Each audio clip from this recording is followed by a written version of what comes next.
तो फैमिली, जैसे कि सुबह के बज रहे हैं 5 और आप सबको हाथ जोड़ के राधे राधे। मेरी तुलसा, जैसा कि कार्तिक का महीना चल रहा है और मैंने तुलसा जी की कहानी कर ली बराबर में। आपको ये सामने कान्हा जी है और ये अभी हो रही है रात। ये देखो,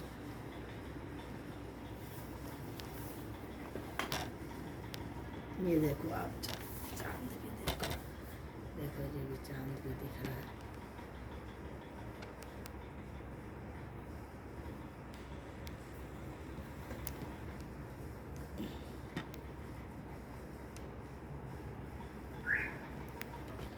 तो जैसे कि अभी चांद दिख रहा है और ये सामने मेरा मंदिर खुल गया है और ये मेरी तुलसा रानी है जिनको मैं यहाँ बैठ के कथा करती हूँ।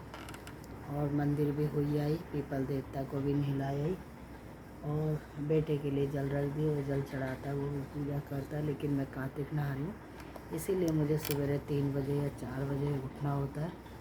और जैसे भी पूजा कर रही हूँ, देखो कार्तिक महाराज मेरे बच्चों की सुने, मेरी सुने, मेरे घर की लाज रखे, मेरे बच्चों को अपना आशीर्वाद रखे। तुलसी महारानी। तो अब जा रही हूँ सब्ज़ी काटने, क्योंकि अभी 5 बज रहे, 5:30 तक नाश्ते की तैयारी करूँगी। नाश्ते में सोच रही हूँ क्या बनाऊँ। ये देखो, ये पहले मैंने सब्जियाँ रखी हैं और सही अब 5:15 हो रहे हैं। एक मिनट में सही भागती हूँ। ये बेटे के लिए नींबू की शिकंजी बना के रखूँगी, जैसे कि उसको सुबह सुबह नींबू पानी पीना होता है। और ये ज़रा सी एक और चाय है, जो चाय ना पीऊँ ना तो मेरा आगे हाथ पैर नहीं चलते, थकान सी हो जाती है। आप भी सुबह सुबह 5:15 बजे की चाय पी लो फैमिली। और कौन कौन कार्तिक नहा रहा है ज़रा हमें भी बताना और अपनी पूजा के बारे में बताना। मुझे पूजा जानना बड़ा अच्छा लगता है। फिर मुझे अच्छा लगता है कि कोई भूल चूक हो तो मैं भी उसे करूँ। पहले मैं आज से पहले कभी नहीं नहाती थी कार्तिक, अब मैं 2 साल से कार्तिक नहा रही हूँ। सुबह सुबह झूठ नहीं बोलूँगी। तो मेरी एक पड़ोसन है, बहुत अच्छी है, बहुत नेचर वाइज अच्छी है।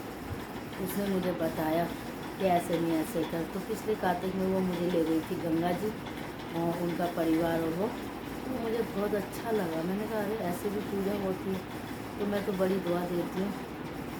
तो बस मैं उन्हीं से ही पूछती हूँ, क्योंकि पंडितों से पूछो ना, पंडित खर्चा बताते हैं और कुछ नहीं बताते।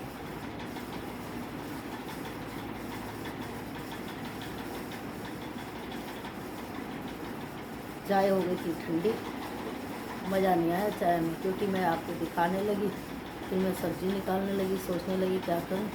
अब सबसे पहले मैं नींबू पानी बनाऊँगी और फिर उसके बाद सोचूँगी कि मैं क्या करूँ। नाश्ते में सैंडविच बनाया जाए या पराठे बनाए जाए। तो एक सोचूँ कि पराठे ही बना दूँ, उसका एक अलग ही टेस्ट आएगा। तो मेरा बेटा है ना, उसे भूख लग जाती है जल्दी। फिर बहू को थोड़ा, मेरी कोशिश रहती है कि मैं बहू को बस जाऊँ कि तुम माँ एंजॉय कर और बच्चों को देख, क्योंकि बच्चे बहुत छोटे हैं और उसको संभालना पड़ता है। मुझे उस पर आता तरस है, वह ऐसा नहीं है, मैं भी संभालती हूँ। लेकिन एक माँ होती है ना कि हम तो रात को सो जाते हैं। मुझे पता है मैंने अपने 3 बच्चे कैसे संभाले हैं। तो इसीलिए मैं आज सुबह सुबह जब बच्चे उठ जाते हैं, वो बच्चों के उठने से पहले देखो मैं सब्ज़ी छोंकने की कोशिश कर लेती हूँ, आटा गूँध लेती हूँ, क्योंकि मुझे गाय को भी रोटी देनी होती है। फिर उसके बाद जो है मैं नाश्ते की तैयारी कर लेती हूँ। तो मेरा ये रहता है कि बस मेरी बहू नहाए और अपने बच्चों को देखे, यानी कि मेरे बच्चों को। और मेरी भतीजी कर लेती है सारा काम, जैसे कि ऊपर के काम, बर्तन सफाई मेरी भतीजी संभाल लेती है। और बाकी अब लगाऊंगी मशीन। तो चलते हैं जी, क्योंकि तुलसा जी में बरामदे में तुलसा जी रख के दीप चल रहा है, तो इसलिए अभी मशीन भी नहीं लगा सकती। तो क्योंकि गंदे कपड़े हैं तो तुलसा सामने है, तो उनको वो लगेगा। तो इतना, चलो मैं बेटे के लिए नींबू पानी बना लेती हूँ इतना, फिर बात करते हैं। राधे राधे। मैंने अपने बेटे के लिए नींबू पानी, अब इसे रख दूँगी फ्रिज में ठंडा होने के लिए। अब मैं ले आई आटा छान के और ये बोर निकला है जो मैं गाय को दे के आऊँगी।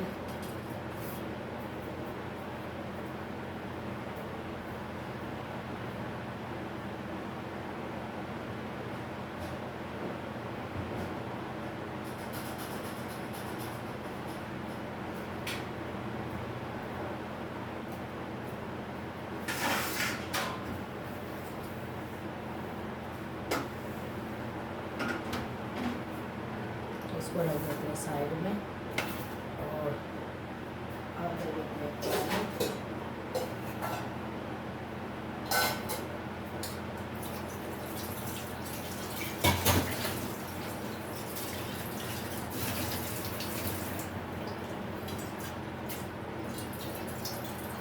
देखा, सुबह 3:30 या 3 बजे मैं बिस्तर छोड़ देती हूँ।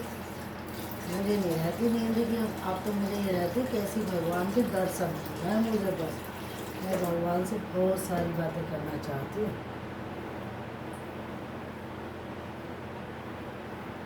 तो ये साइड में ये डाल दिया हमने भर के तेल, इससे कि आटा हो जाए हमारा सॉफ्ट। लिया थोड़ा सा निकालूंगी पलौथन। तो पहले पराठों का आटा बनाएंगे ना, तो आज अलग तरीके के पराठे बनाऊंगी, तो मैं आपको दिखाऊंगी। तो आटा इसलिए गूंद के रख के जा रही हूँ कि जब तक नीचे झाड़ू लगा के आऊँगी तो आटा मेरा सॉफ्ट हो जाएगा। एक साथ रोटी बनाओ तो वो रोटी टूटी टूटी सी हो जाती है, मतलब किनारियाँ। तो जी ये बहू भी खुश। जब तक मेरा तुलसा जी का दीपक जल रहा है, जब तक नीचे झाड़ू लगाए हो, फिर ऊपर आके मशीन लगा दूँगी। बहू को आराम मिल जाएगा, फिर बहू अपने आप अगर उठ गई तो ठीक है, नहीं तो फिर मैं अपना जितने कपड़े धुलेंगे मैं धो दूँगी फैमिली। तो यहाँ मैं पक्षियों को मैंने अनाज दे दिया है, और पक्षी आते हैं ना तो वो उठ के अनाज ढूंढते हैं, उनको बोल नहीं पाते। देखो गाय को तो हम पालते हैं तो इसलिए हम उनका ध्यान रखते हैं, लेकिन पक्षियों को बहुत कम लोग पालते हैं। तो कुत्ते हो गए, तो मुझे इन सबको है ना देना बड़ा अच्छा लगता है। एक रोटी में या ज़रा से अनाज में पक्षियों का हमारा घर तो खाली हो ही नहीं जाएगा, पर इसमें क्या करें, अमीर और क्या करें। मेरे पे तो इतना पैसा है ना, मैं तो फैमिली क्या क्या कर दूँ पक्षियों के लिए, जानवरों के लिए हैं। लेकिन पहले अपने घर का भला करूँगी, लेकिन ये नहीं, अपना परिवार सुखी तो जगत सुखी। तो मेरी राय में आपके बच्चे खुश होने चाहिए। पहले बच्चों का ध्यान रखो, जिसको आपने पैदा करा वो इस दुनिया में नहीं आए, आपने उनको पैदा करा। इसलिए आपकी ड्यूटी बनती है कि पहले आप बच्चों को देखो, फिर आप बच्चों को संस्कार सिखाओ, उन्हें पढ़ाओ, अच्छा ज्ञान दो और अच्छी बुरी बातों पर फ़र्क सिखाओ, पूजा पाठ सिखाओ। क्योंकि जो पूजा पाठ में है वो इधर उधर की बातों में नहीं है। मुझे चुगली करना बिल्कुल अच्छा नहीं लगता। मुझे वो इंसान बहुत बुरे लगते हैं जो आगे मीठे बनते हैं और पीछे बुराई करते हैं। राधे राधे। देखो जी, ये मेरा आटा गूंद गया है, अब ये सॉफ्ट हो जाएगा। मैं अपने को इतना व्यस्त रखती हूँ फैमिली की, मुझे इधर उधर की बातें सुनना बिल्कुल भी अच्छा नहीं लगता।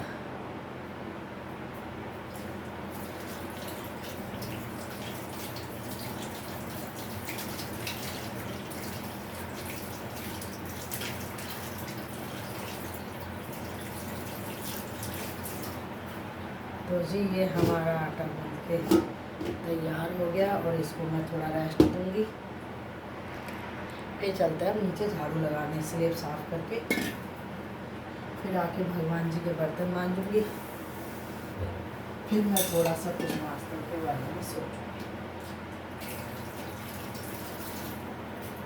तो फैमिली, अब तक की मैंने आपको सारी वो दे दी, उसके आगे फिर चलते हैं।